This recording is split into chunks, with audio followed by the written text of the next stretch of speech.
dari awalnya itu sebenarnya golok itu adalah senjata para raja. Kalau kita banyak yang berharap suatu saat itu khususnya golok Barlen itu bisa menjadi sebuah legenda, sebuah sejarah besar seperti senjata-senjata yang ada di luar.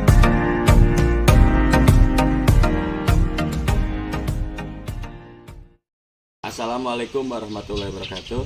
Waalaikumsalam warahmatullahi wabarakatuh. Sahabat IPA Subang, pada kesempatan ini bertemu lagi kita podcast bersama di Barlen.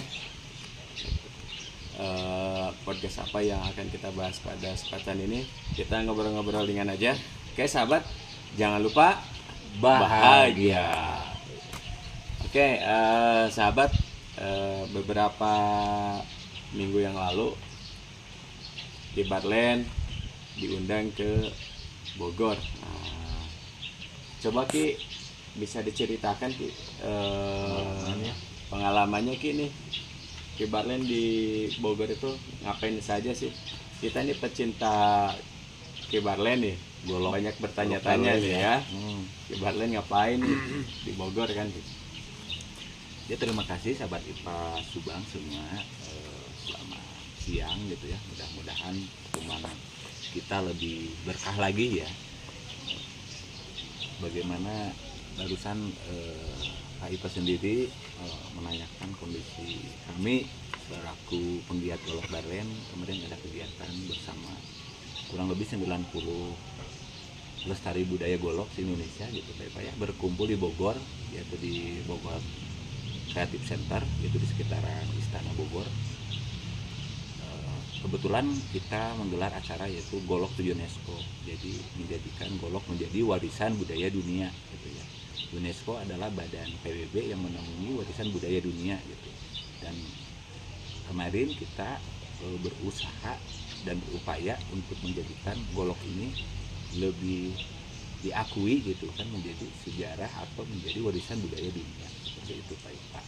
Dan ini adalah salah satu piagam kemarin ini sahabat kita semua bisa di ini ya, pembina acaranya itu Mayor Jenderal Pak Ridho Hermawan ya.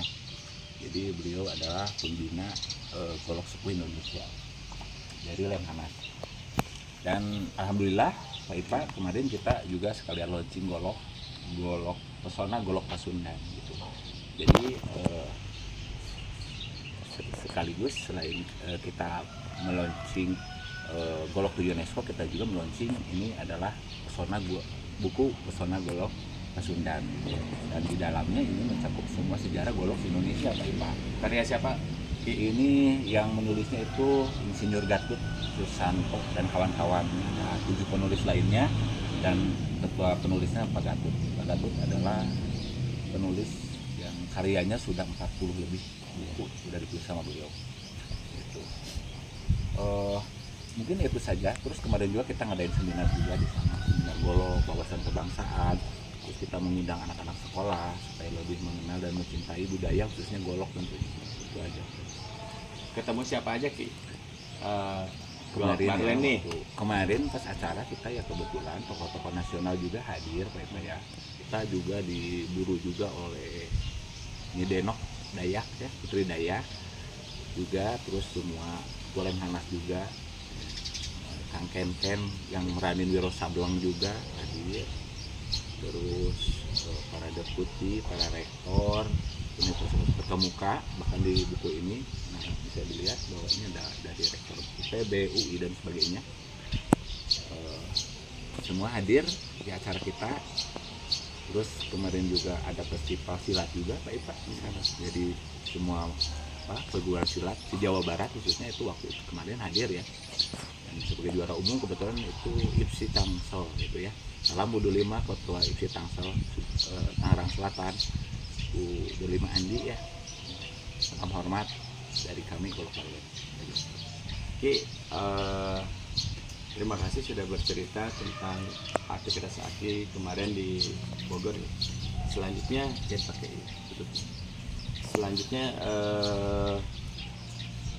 golok Barlen ini kan golok terbesar di dunia Ki ya. Iya kebetulan ya. Ini bisa diceritakan Ki golok-golok terbesar yang ada di Indonesia Ki? Ya, berdasarkan buku ini kita dokumentasikan ya IPA, bisa rekan-rekan sahabat IPA semua lihat ini ya. Ini ada beberapa golok raksasa yang ada di Indonesia gitu kan. Beberapa golok raksasa di Indonesia. Tadi ini disinggung kenapa golok Barlen dinyatakan salah satu golok yang terbesar atau terpanjang di Indonesia, bahkan prestasi ini dari rekor dunia juga gitu kan. Karena ini berdasarkan salah satu, bukannya kita ingin terlalu membanding-bandingkan kualitas atau apa, yang ini hanya kita menceritakan beberapa dokumentasi. Itu yang pertama itu ada golok raksasa Cibatu gitu ya. Jadi di Jawa Barat khususnya di Indonesia itu ada golok-golok besar gitu. Yang pertama golok Cibatu ya, yaitu golok Siliwangi, yaitu di daerah Kabupaten Sukabumi. Panjangnya itu 7 meter dengan berat 350 kg. Yang kedua itu ada golok raksasa Lubuk Rawang. Nah, jenis golok ini panjangnya itu 7,2 meter, lebar 50 cm, beratnya kurang lebih 1 ton. Yang ketiga adalah golok raksasa Ciomas. Nah, semua orang udah kenal lah ya, golok Ciomas itu paling populer ya. Ciomas Banten yang sangat legendaris itu panjangnya itu 7 meter, lebarnya 40 cm, berat kurang lebih 2 ton. Jadi yang terberat mungkin ini Ciomas ya. Terus kita juga ada ini golok raksasa Cilegon, panjangnya itu 5 meter. Itu yang sering dipamerkan di Golok Day Cilegon ya. Terus ada juga golok Betawi atau Sirajut Jakarta, berada di Balai Kota Jakarta. Golok berukuran 4,5 meter. 4,5 meter. Terus ada juga golok Sorena di Depok juga. Ini panjangnya 5 meter. Golok raksasa Kabuyutan Sumedang Larang, panjangnya kurang lebih 7 meter total. Oh, Sumedang. Oke, Sumedang, Keraton Sumedang, kurang lebih 7 meter.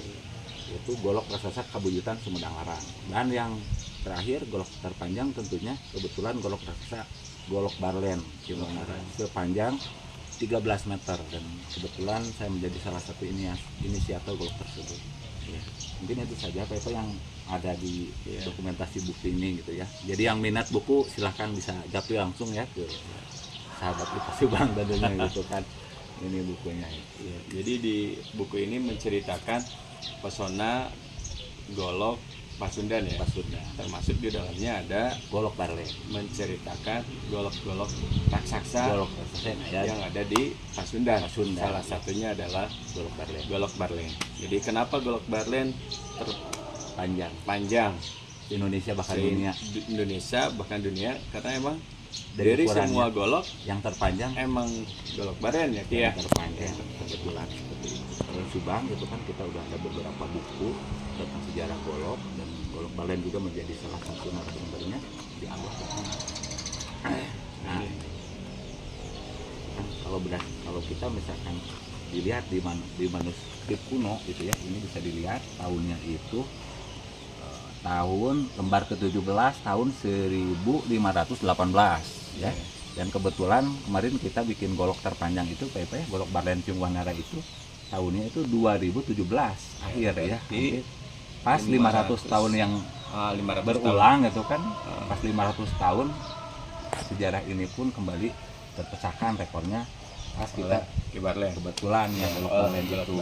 Dan di situ dicantumkan bahwa ini maaf ya, di sini juga ada manuskrip kuno, di sini juga ada bahwa dinyatakan ini kan bahasa aslinya seperti ini udah ditranslate ke bahasa ini ya, ke bahasa Sunda. Genggaman Sang Prabu, maksudnya mas senjata Sang Mahaprabu itu adalah pedang, abet atau cambuk, pamuk, golok, peso tendet, keris. Nah, dewanya itu raksasa pinah atau jang paranti maihan sagala, artinya adalah senjata para raja atau sang prabu itu ialah pedang, abet, pecut, pamuk, golok, peso tendet, dan keris. Jadi dari awalnya itu sebenarnya golok itu adalah senjata para raja. Kalau kita mengacu pada manuskrip kuno yang tertulis di kitab Saksana Karesian yang itu mungkin di zaman Pajajaran, di zamannya Prabu Siliwangi, Sri Baduga Maharaja Prabu Siliwangi. Maharaja. Dari berdasarkan manuskrip tersebut, kalau golok itu adalah senjata para raja. Dan mungkin beda hari ini, Pak ya, ini sahabat IPA Subang, ada sedikit penurunan bukan penurunan ya, pengalihan fungsi yang tadinya menjadi senjata atau pusaka para raja, hari ini kita saksikan dimanapun itu. Golok itu hanya sekedar kadang alat-alat pertanian, buat berkebun, ke sawah, atau hanya berburu, motong kambing atau motong kurban, hanya itu saja. Kalau dulu tuh pada awalnya tuh golok itu Identitas ya. identitas para raja, Makanya senjata para raja. saya tuh punya golok Barlen cukup banyak sih. Karena Alhamdulillah.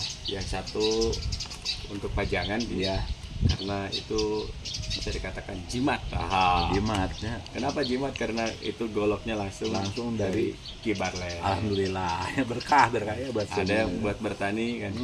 Jadi emang pergeseran fungsi ya. Iya. Karena emang golok ini hari ini bukan hanya untuk bertani, karena fungsi awalnya juga golok itu senjata para raja, para raja atau para petinggi lah, para seperti petinggi ya, Ki ya. Makanya wajar kalau golok hari ini menjadi apa namanya tuh, buah tangan itu. gitu, Buah tangan, souvenir. Tapi souvenir yang luar biasa, bisa diterima semua kalangan lah, hari ini yang diterima semua kalangan. selebritis, para petinggi negara juga, Pak Ipa, alhamdulillah, semua kalangan masyarakat juga gitu kan. Semua profesi, kadang yang nggak nyambung juga profesinya banyak sudah mulai koleksi golok pas seperti ini. Dan golok Barlen sudah tercantum di beberapa buku. Alhamdulillah. Ada buku The Golok. Terus pesona golok Pasundan, Kalau ini dikarang oleh Linda Tursi dari Italia ini.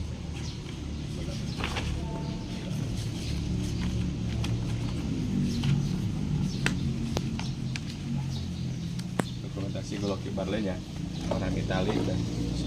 Nah, ini ya, Research in Subang, ini berbahasa Inggris ya, ini yang berbahasa Inggris. Kalau Ya, kalian ini Ki Barlen masih muda ini. masih muda itu, Sekarang juga masih muda. sekarang sudah agak loyo. Oke, terima kasih. Terakhir Ki, kata-kata terakhir Ki. Ya, mudah-mudahan apa yang khususnya kami kerjakan hari ini, mudah-mudahan bisa bermanfaat untuk generasi-generasi selanjutnya lah, dan mudah-mudahan ini menjadi sebuah sejarah besar gitu kan. Terakhir kami ketemu beberapa tokoh juga, daripada beberapa tokoh nasional yang hari ini sedang mentereng lah di Indonesia. Banyak yang berharap suatu saat itu, khususnya golok Barlen itu bisa menjadi sebuah legenda, sebuah sejarah besar seperti senjata-senjata yang ada di luar sana, seperti samurai, seperti pedang-pedang yang legendaris lah. Itu harapan-harapan mereka, dan mudah-mudahan itu menjadi spirit buat kami tentunya, dan adik-adik kami nanti sebagai penerus bisa mewujudkan hal tersebut, insya Allah ya. Oke, dengan munculnya Ki Barlen dengan karirnya ini insya Allah mendongkrak sektor UMKM Alhamdulillah, insya Allah. golok Barlen di Ciberem, Tanjung Siang. Oke sahabat, sampai di sini podcast kita. Terima kasih. Assalamualaikum warahmatullahi wabarakatuh. Waalaikumsalam warahmatullahi wabarakatuh.